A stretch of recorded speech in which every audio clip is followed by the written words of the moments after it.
नमस्कार, सभी का हमारे YouTube चैनल में स्वागत है। पिछले वीडियो में परागण युक्तियों के बारे में पढ़ रहे थे और पर परागण की युक्तियों में सबसे पहली युक्ति है वह है परागण की क्रिया वायु के द्वारा, यानी वायु के द्वारा होने वाले परागण को एनिमोफिली या वायु परागण कहते हैं। अब ऐसे पादपों में जिनमें परागण की क्रिया वायु के द्वारा होती है उनमें कुछ अनुकूलन पाए जाते हैं, वो अनुकूलन आपको ध्यान रखना है। सबसे पहला अनुकूलन इनमें कि इनके जो पुष्प है वो पुष्प अनाकर्षक होते हैं, वो सुगंधित नहीं होते हैं, कोई विशेष रंग नहीं होता है। सामान्यतया ये पुष्प क्रम या पुष्प गुच्छ के रूप में होते हैं, समूह में ये बनते हैं।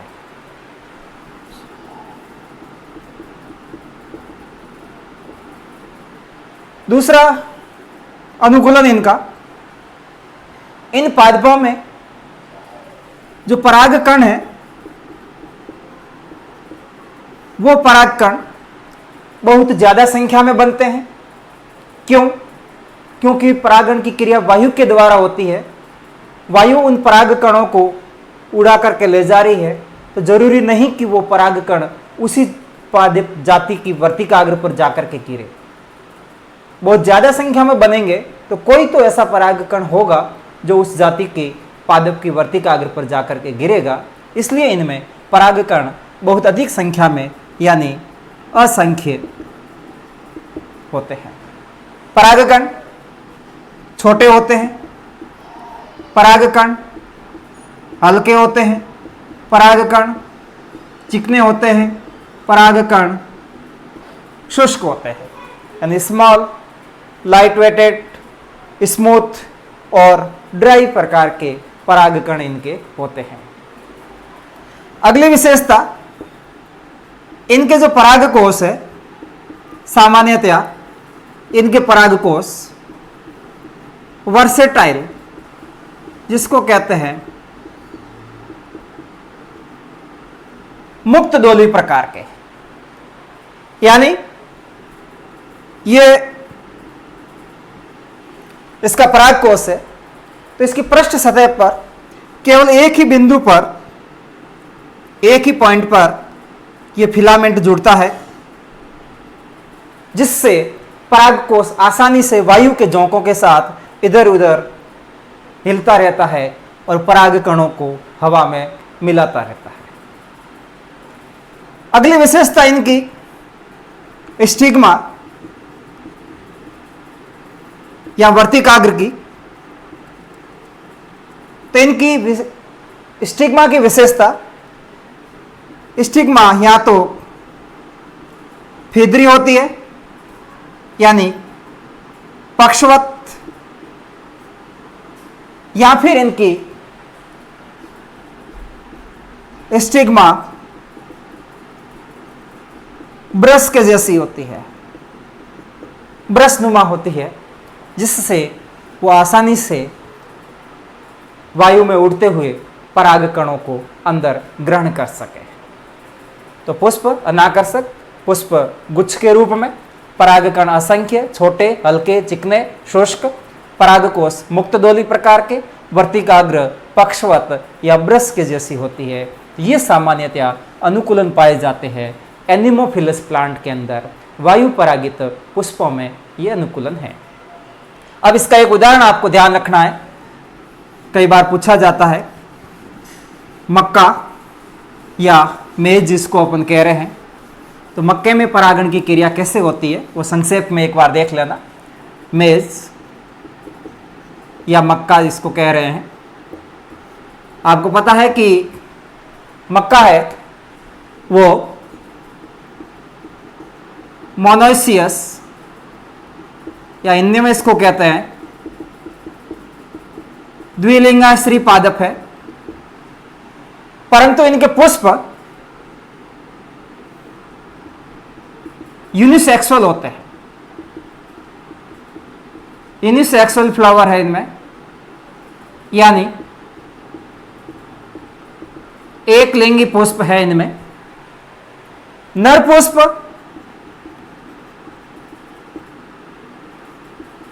पादप के शीर्ष पर, जबकि इनका मादा पुष्प है वो लीफ एक्सिस या पर्ण कक्ष में लगे रहते हैं। नर पुष्प स्पाइकलेट्स है और इनको पुष्प क्रम को पेसल कहते हैं, जबकि जो मादा पुष्प क्रम है वो मादा पुष्प क्रम स्पेडिक्स प्रकार का होता है और इसे कॉर्प्स कहते हैं। यानी ये पादप है मक्के का, इसमें ये इसकी लीव्स है, तो इसके शीर्ष पर यहां पर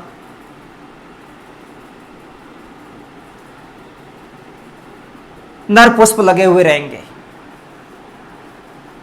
जबकि ये लीफ है इसके कक्ष में यहां पर स्पेडिक्स इन्फ्लोरेसेंस, जो एक पर्णनुमा आवरण जिसको स्पेक्स कहते हैं उसके द्वारा घिरा हुआ रहता है और इस पर सिल्क के जैसी लंबी संरचनाएं, धागेनुमा संरचनाएं बाहर निकली हुई रहती है और ये धागेनुमा संरचना इनकी स्टाइल है या वर्तिका है।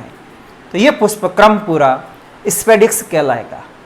तो नर पुष्प ऊपर है, इनके परागकोश में परागकण बनेंगे, वो परागकण यहाँ पर मादा पुष्प की वर्तिका और वर्तिकाग्र के द्वारा ग्रहण कर लिए जाएंगे। यानी परागण की क्रिया किसके द्वारा हो रही है? इसमें वायु के द्वारा हो रही है। पादप कैसा? द्विलिंगाश्री। पुष्प कैसे? एक लिंगी। ये इसके अंदर आपको ध्यान रखना है। दूसरी युक्ति वह है परागण की क्रिया जल के द्वारा, और जल के द्वारा परागण को हाइड्रोफिली कहते हैं, जल परागण, या इसको हाइड्रोफिली कहेंगे। एक बात यहां ध्यान रखना है कि हमेशा यह जरूरी नहीं है कि जो पादप जल में हैं उनमें परागण की क्रिया जल के द्वारा ही होगी। कई ऐसे पादप जैसे जलकुंभी है, आइकॉर्निया या वाटर हाइसिंथ कहते हैं इसको, इसी तरह से वाटर लिली, निम्फिया,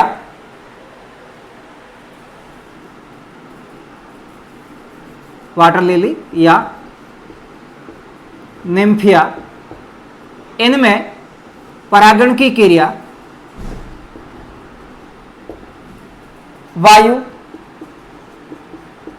और कीटों के द्वारा होती है। परागण वायु या कीटों के द्वारा जलकुंभी और निम्फिया के अंदर होता है।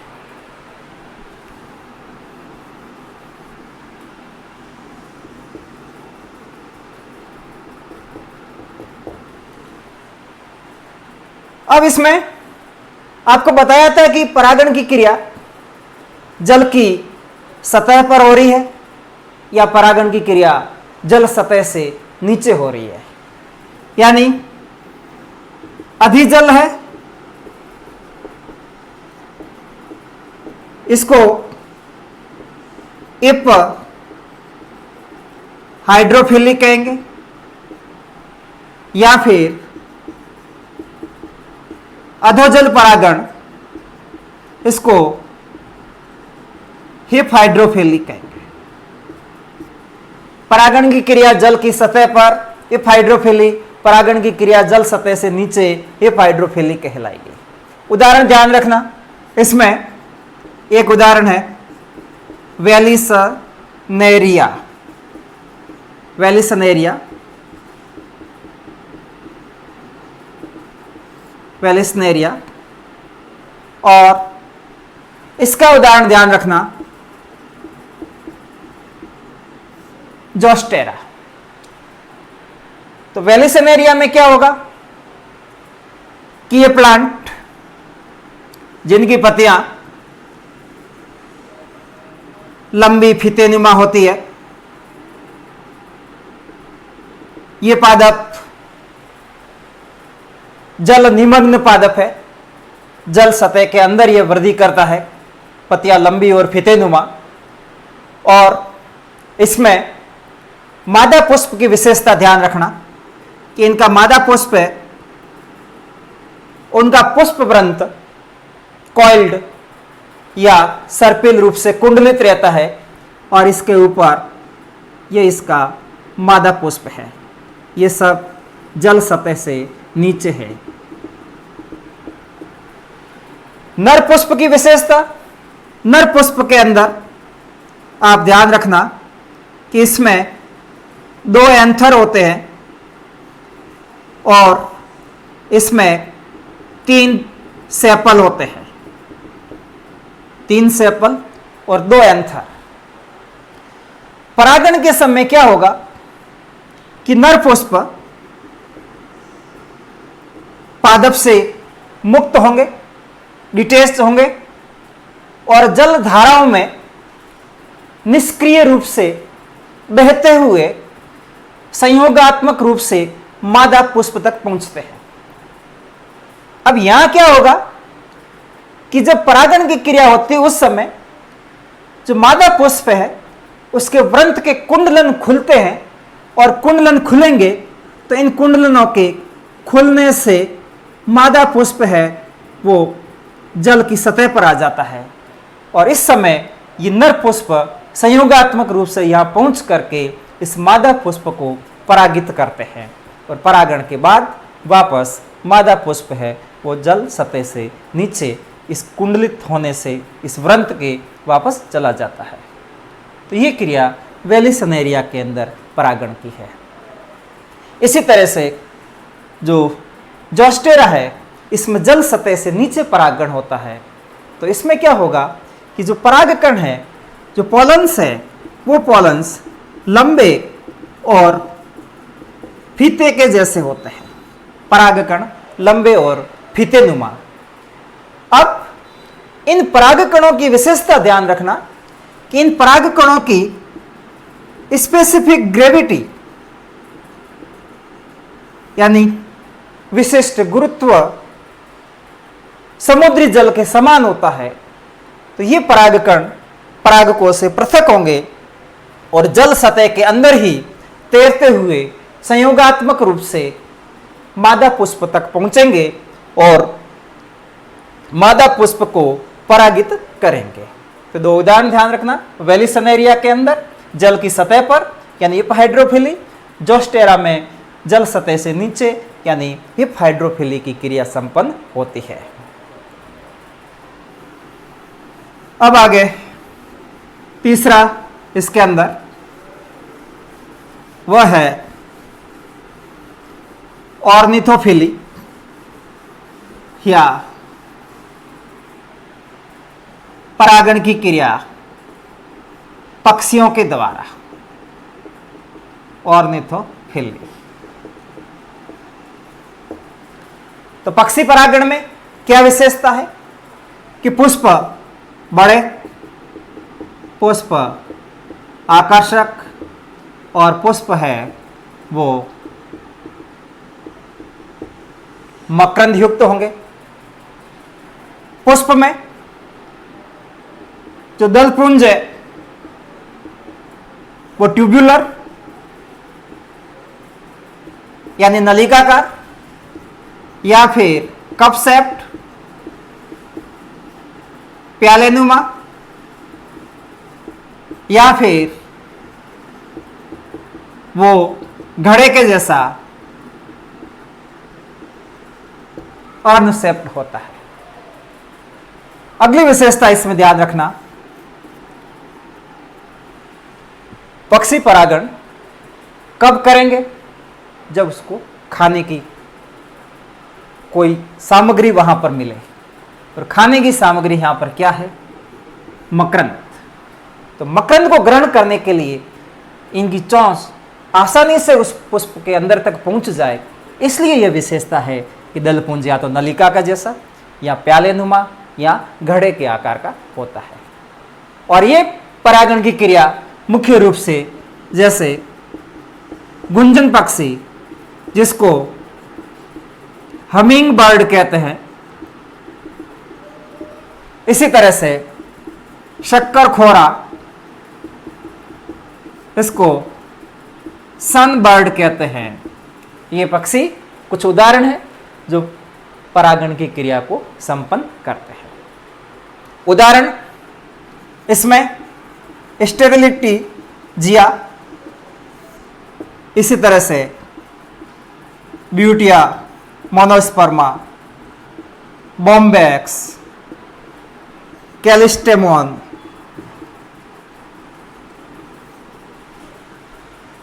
टोबैको,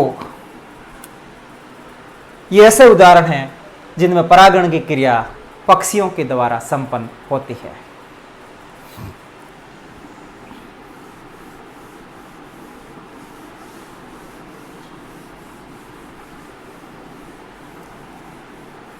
अगला उदाहरण परागण की क्रिया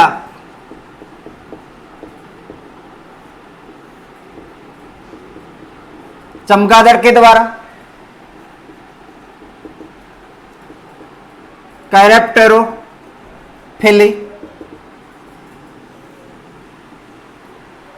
पॉलिनेशन बाई बैट्स। उदाहरण कुछ पादपों के ध्यान रखना, एंथोसिफेलस, कदम्ब कहते हैं जिसको, कचनार यानी बोहेनिया, एडेंसोनिया, काइजेलिया, काइजेलिया को बालम खीरा कहते हैं। इनमें परागण है वो चमगादड़ के द्वारा। इनमें भी पुष्प बड़े होंगे, पुष्प आकर्षक होंगे, पुष्प शाखाओं से दूर लगते हैं। कैसे? पुष्प का जो वृंत है वो अत्यधिक लंबा होता है, ताकि आसानी से ये चमगादड़ वहां पर भ्रमण कर सके, उस पुष्प तक पहुंच सके और पुष्प को परागित कर सके। अब सबसे महत्वपूर्ण परागण की क्रिया उसमें है एंटोमोफिली। इसको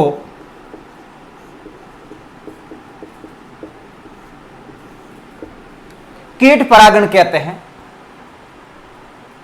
यह परागण की क्रिया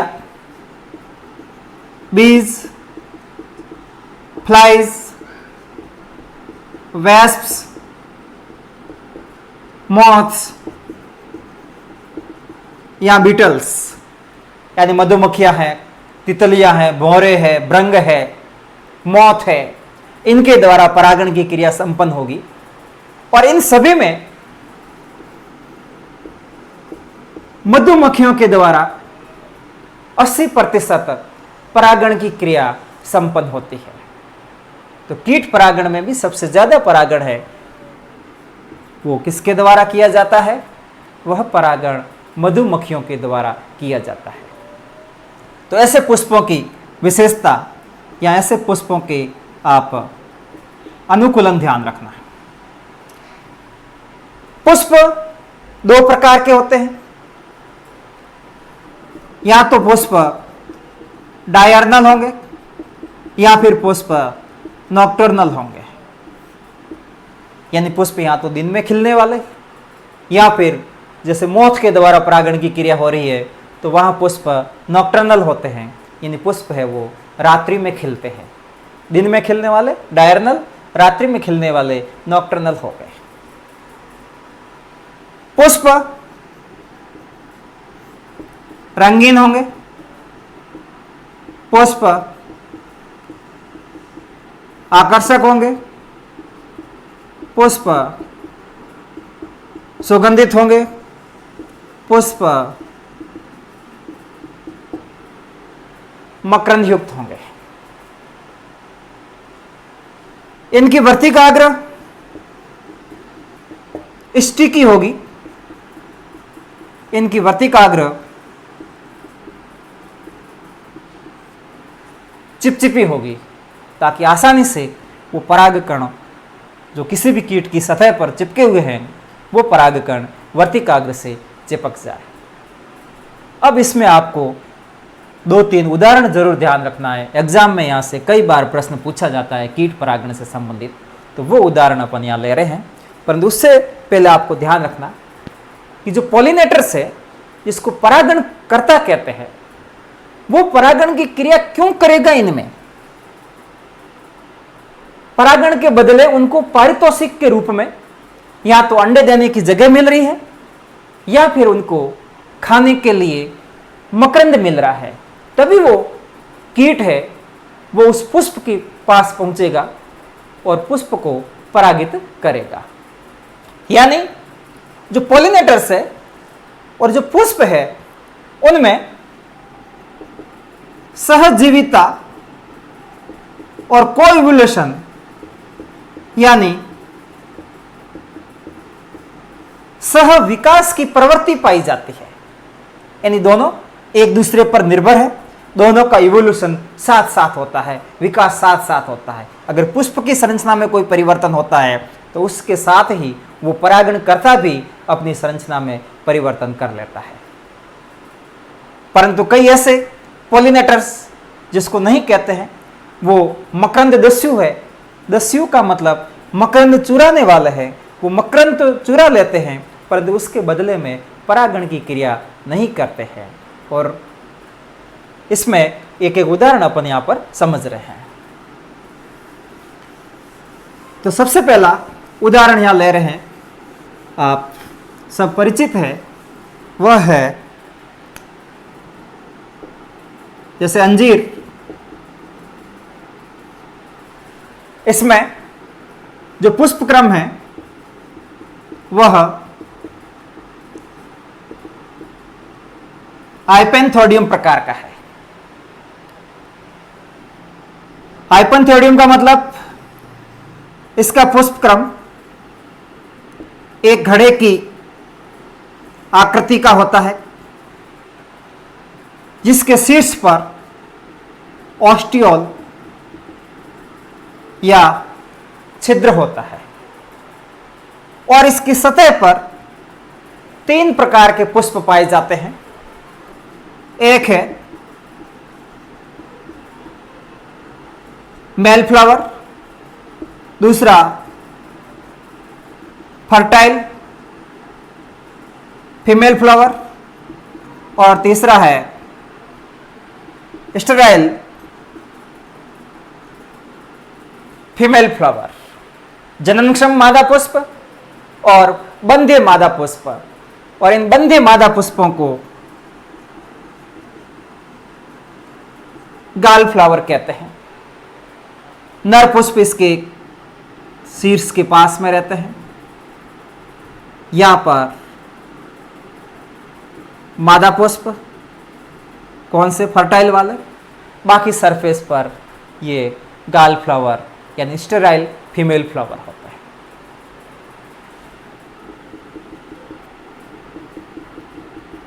इनमें परागण की क्रिया बर की एक विशिष्ट जाति के द्वारा संपन्न होती है। बर अपने अंडे देने के लिए उपयुक्त आवास के रूप में इस आइपेंथोडियम पुष्प क्रम का चयन करती है। बर इस ऑस्टियोल से अंदर पहुंचेगी, यहां अपने अंडे देगी। तो जब अंदर घुसेगी तब ये जो नर पुष्प है उसकी सरफेस से, उसकी सतह पर कहीं कहीं रगड़ खाएंगे, परागकण उसकी सतह से चिपक जाएंगे। जब अंडे देख करके वही बर किसी दूसरे पुष्प क्रम में प्रवेशित होगी तो उस समय वह अंडे देते समय मादा पुष्पों को परागित कर लेगी। तो ये एक कीट परागण का उदाहरण है। ये सवाल भी पूछा जाता है कि अंजीर में पुष्प क्रम किस प्रकार का होता है। तो पुष्प क्रम घड़े के आकार का, जिसको आइपेंथोडियम कहते हैं। अंजीर क्या है, इसके पूरे कुल का नाम ध्यान रखना। जैसे मोरेसी कुल है, इसमें यह आइपेंथोडियम प्रकार का पुष्पक्रम पाया जाता है। दूसरा उदाहरण यहां पर साल्विया का ध्यान रखना। साल्विया में परागण की क्रिया,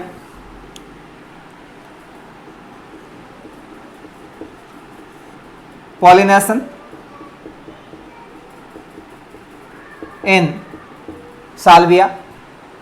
साल्विया लेमियसी, जिसको पहले लेबियटी कहते थे, कुल का सदस्य है। यहां पर लेबियम का मतलब होता है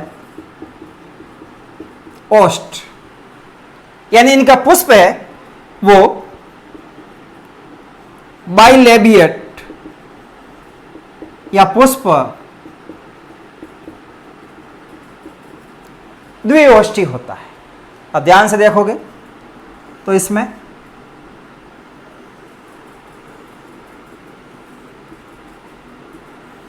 ये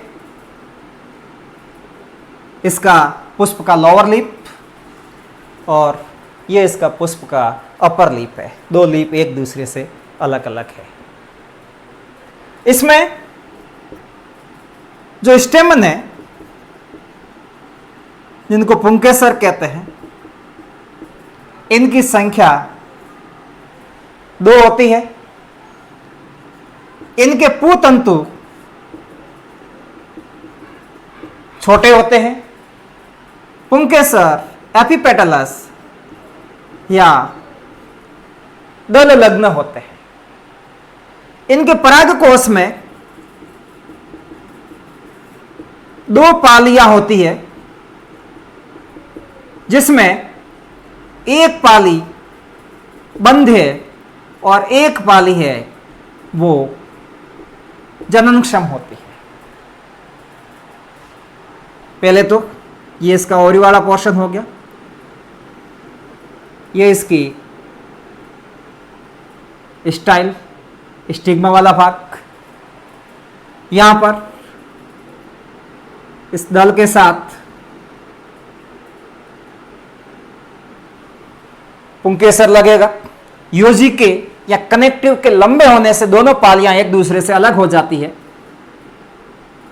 यहां पर इसकी फर्टाइल लोब, यहां पर इसकी स्टेराइल लोब होगी। 2 पुंकेसर, एक जननक्षम पाली, एक बंध्य पाली।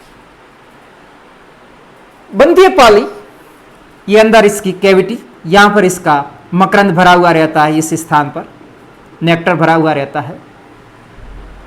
तो जो बंध्य पालियां हैं नीचे वाली 2, वो बंध्य पालियां आपस में जुड़ करके एक प्लेट का निर्माण करती है, जबकि जननक्षम पालियां दोनों एक दूसरे से अलग रहती है। तो इसमें जो मैकेनिज्म है वो मैकेनिज्म लेवर मैकेनिज्म होता है। यह भी कई बार प्रश्न पूछा जाता है कि लेवर मैकेनिज्म के द्वारा पॉलिनेशन की क्रिया किस में होती है, तो साल्विया में होती है। कैसे कि कोई पॉलिनेटर्स आएगा, जो नीचे वाला ओस्ट है ये मंच के रूप में कार्य करता है, यानी कीटों के बैठने की जगह है, तो कीट यहां पर बैठेगा। बैठने के बाद कीट को क्या प्राप्त करना है, मकरंद प्राप्त करना है।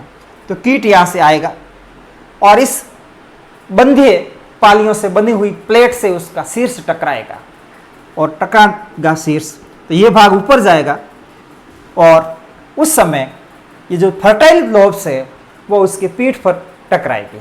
ये भाग ऊपर जाएगा तो ये भाग नीचे आएगा और उसकी सतह पर टकराएगी, यानी परागकण है उसकी सतह पर झड़ जाएंगे और वो अंदर पहुंच करके इस नेक्टर को इकट्ठा करेगी और यहाँ से उड़ करके वो किसी दूसरे पुष्प पर पहुंचेगी। अब विशेषता ध्यान रखना यहाँ पर कि जब ये परागकण इस परागकोश से झड़ जाते हैं, उस समय ये वर्तिकाग्र लटक जाती है, ये पोर्शन लटक जाएगा और वो कीट यहां पर पहुंचेगा। तो उस समय उसकी सरफेस से ये वर्तिकाग्र रगड़ खाएगी और वह परागकण इस वर्तिकाग्र के द्वारा ग्रहण कर लिए जाएंगे। तो इस प्रकार से साल्विया में परागण की क्रिया है वो संपन्न होती है।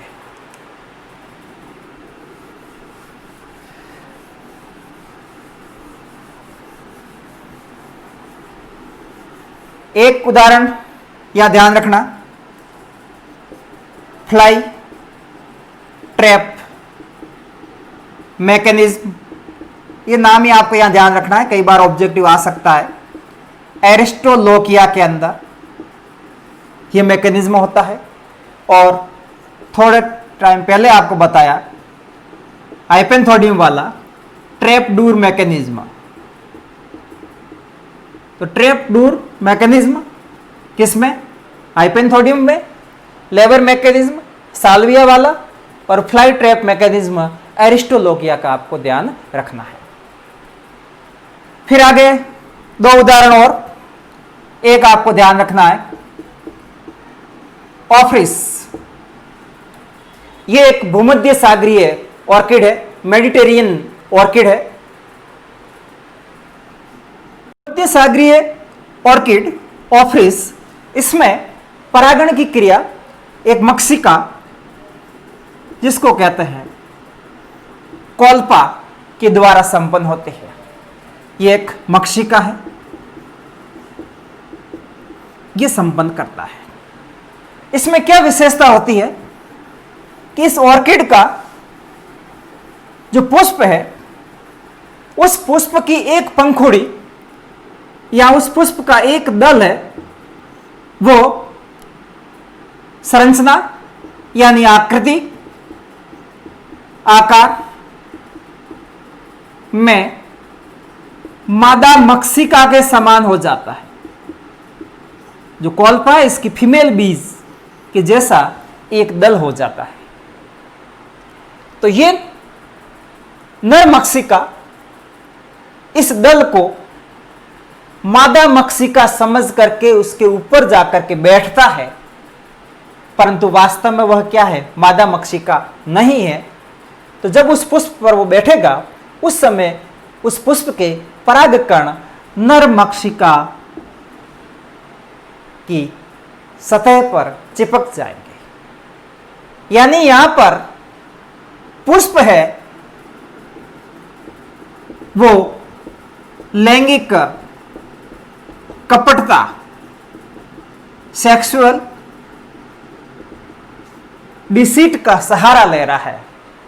यानी लैंगिक क्रिया यहां नहीं हो रही है क्योंकि ये वास्तव में मादा मक्षिका नहीं है। वो क्या है? एक दल की आकृति आकार इस मादा मक्षिका के जैसी हो गई है। तो उस समय उसके ऊपर बैठेगा, परंतु उस परागणकर्ता को धोखा हो रहा है। उनको परागणकर्ता को कोई मकरंद जैसी सामग्री प्राप्त नहीं हो रही है, परंतु इसके बदले में वो उस पुष्प को क्या कर लेता है? परागित कर लेता है। यानी लैंगिक कपटता के द्वारा पॉलिनेशन की क्रिया हो रही है। और यह घटना जिसमें नर मक्षिका मादा मक्षिका पर बैठ रही है परंतु लैंगिक क्रिया नहीं हो रही है, इसको छद्म या आभासी मैथुन, इसको सूडो कॉप्युलेशन कहते हैं। ये उदाहरण भी आपको ध्यान रखना है। और अगला उदाहरण आपको ध्यान रखना है इसमें यूका का। यूका में भी परागण की क्रिया कीटों के द्वारा हो रही है और इसमें इंसेक्ट ध्यान रखना टेजेटिकुला, इस टेजेटिकुला के द्वारा परागण की क्रिया होगी। इन दोनों में ऑब्लिगेट सिम्बायोटिक रिलेशनशिप यानी अविकल्पी सहजीवी संबंध पाया जाता है। दोनों एक दूसरे की अनुपस्थिति में अपना जीवन चक्र पूर्ण नहीं कर पाते हैं। यूका के पुष्प को यह टेजेटिकुला अपने अंडे देने के लिए चयन करती है। इसके अंडाशय में यह अपना अंडे देता है और अंडों से लार्वा उस समय आएंगे जब इनके बीज का परिपक्वन शुरू होता है। तो अपरिपक्व बीजों को खा करके इसके लार्वा की वृद्धि होती है और उसके बदले में ये इस यूका के पुष्प को क्या करेगा, परागित करेगा। यानी अंडे देने के लिए जैसे ही अंदर आएगा उस समय परागण चिपकेंगे, किसी दूसरे पुष्प में वो जाएगा तो उस पुष्प की वर्तिकाग्र पर परागण ले जाएगा। तो टेजिटिकुला में और यूका में ऑब्लिगेट सिम्बायोटिक रिलेशनशिप है। इसके बाद एक दो और उदाहरण ध्यान रखना कि परागण की क्रिया गिलहरियों के द्वारा भी होती है, स्क्विरल के द्वारा भी होती है। जैसे एक पादप जिसमें पक्षी परागण भी होता है, सैमल या बॉम्बैक्स कहते हैं, इसमें पक्षी परागण भी है और परागण की क्रिया गिलहरियों के द्वारा भी संपन्न होती है। तो आज हमने पर परागण की विभिन्न प्रकार की युक्तियों के बारे में